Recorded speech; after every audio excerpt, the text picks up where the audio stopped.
Mga kasturya, welcome na pod sa atong sunod na adventure. Karon, atong suruyon ang usa sa natagong hiyas dinhi gyapon sa maong lugar sa Barangay Kasisan, ang 7 Steps na busay sa sitio na Tid-asan. Excited na ba mo makakita kung unsa ni kanindot? Ubanin ninyo kay ato kining i-explore. Gikan sa city proper mga kasturya, naara sa 15 to 20 minutes ang atong pagbiyahe padulong sa sitio na Tid-asan. Dili na lisod ang dalan mga kasturya. Nalay gamay nga dili simentado. Along the way, makita na dayon nato ang daghang kahoy maisan ug mga kabukiran. Ug maabot na dayon nato ang cruising, mao na ni ang atong entry point sa atong padulungan. Mga idaalda mga kasturya, kabalo ba mo nga naay 7 steps na busay dinhi sa sitio na Tid-asan? Ug kabalo ba mo nganong gitawag ni og Natid-asan nga lugar? Ug naatay kauban karon si Sir Roger sa atong pagpadulong didto. Ubanin ninyo. Ta. Uban day nato si Sir Roger karon ug siya ang mag-guide sa ato padulong didto. Gikan sa cruising magbaklay lang ta og mga 10 minutes ug maabot na day nato ang maong creek nga nagtagbo mga kasturya. Ang isa niini mao na ang Natid-asan Creek.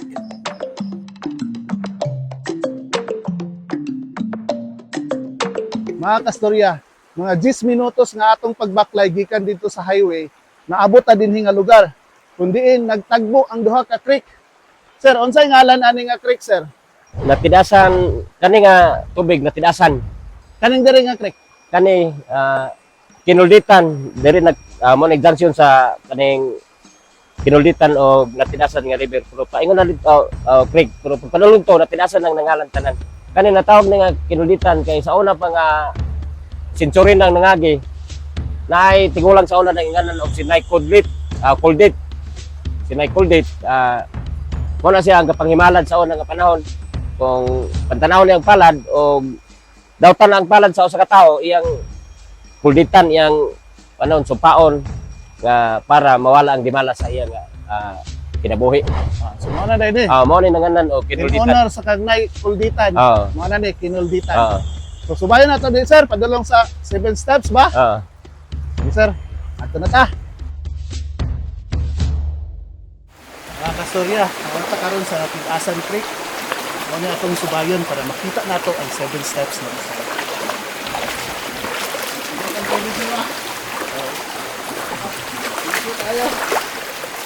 Ikan sa junction, mag-river trek ta mga kasturya kay mabaw man ang tubig. Ug mga 5 minutes lang maabot na nato ang ikapito nga busay nga sakop sa 7 steps busay dinhi sa sitio na Tid-asan. Mga kasturya, 15 minutos nga pagbaklay abot na ta sa ikapito nga busay. Ug karon ato ning subayon, pasaka pa ta dito sa babaw, atong adtuon pa para makita gyud nato ang katibuk-an sa busay. Tara ta, go! Isa na ito atong set, kaya mag-rock-lining ta.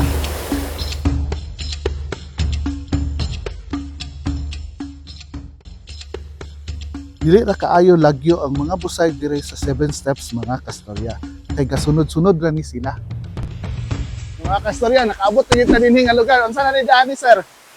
Kuani kani sa Natid-asan pagyapon ni pero ikaw unom nga step kay 7 step pito man to kanina dito. Mo to patas ibabaw kay naaman dito ang junction sa Mingkayagan Creek o sa Natid-asan sa ibabaw. Makita ninyo mga kasturya no? Nindot kaayo ug murag kortina kabukad ang agas sa maong busay. Ug nagpadayon ta sa atong pag-explore diri sa unahan.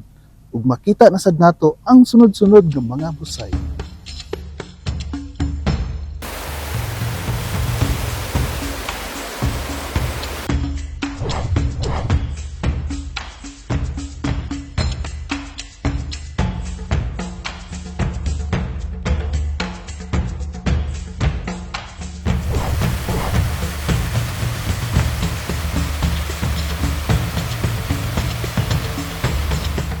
Mga kasturya, nakaabot na dinhi dapita ug natingala ta kay naay isa ka creek nga dinhi dapita. Unsa tawag ani nga creek sir? Mingkayagan Creek ni gamay ng tubig ani tungod kay pag-harvest sa pine tree sa una nga wala mga kahoy diha ni gamay siya sa una pero pusukan ni ang proposal sa ancestral domain nga among i-rehabilitate ng kuan aron mahimo siyang lasag na pod aron makusog na pod ang kaning by this year na masugda na siguro ang replanting diha. Makita ninyo mga kasturya, daghan jud kaayog source sa tubig diri sa Natidasan. Labi na ni ang ilang 7 steps na busay o falls diri ah.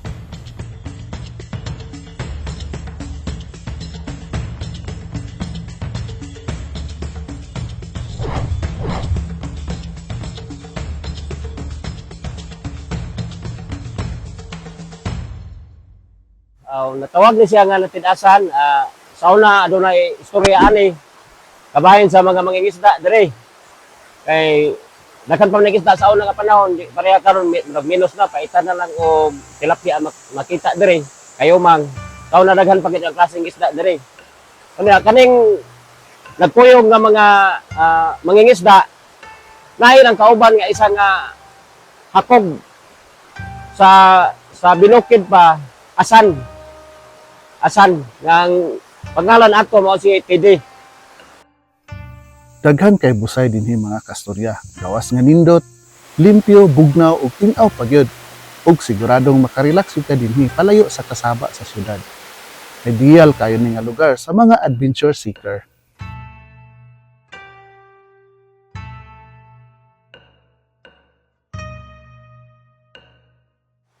Pag kuan nila, ni kuan siya, si TD Asan. Mo na kuan kang mo na binukid sa hakog kaning dili siya ga panghatag sa iyang kuha ba kay dapat ato sa una sa amo agad nga mga kuan kay natagaman kung siya makuha sa isa. Pero siya gitawag siya sir. Na, Asan. Tin, Asan. Asan kaning Si Asan. Tin. Asan nga hakog. Mao na binukid na sa hakog o kaning dili ka panghatag. So, mo na din dire. Mao na Asan. siya na Quick. ngana natin asan mao na sityo na dayon. Kay mao pala siya murag mother sa tanan kuan diri creek. Ug syempre, dili makumpleto ang atong adventure ug pag-explore dinhi kung dili ta maligo sa bugnaw, presko ug tin-aw nga busay dinhi mga kasturya. So, ligo-ligo na ta.